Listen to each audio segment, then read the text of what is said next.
Selalu merakan, di antara hembusan angin laut dan rindangnya pohon pinus, tersimpan sebuah tempat yang tenang dan menyejukkan hati. Inilah Taman Tepi Laut Lok Nga yang terletak di Desa Mon Ikun, Kecamatan Lok Nga, Kabupaten Aceh Besar.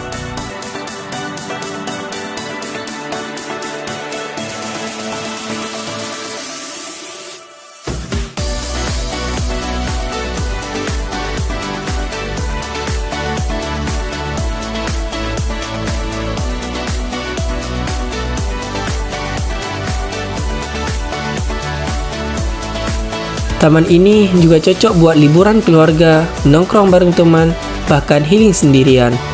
Tempatnya luas, asri, dan nggak terlalu ramai. Jadi, tunggu apa lagi?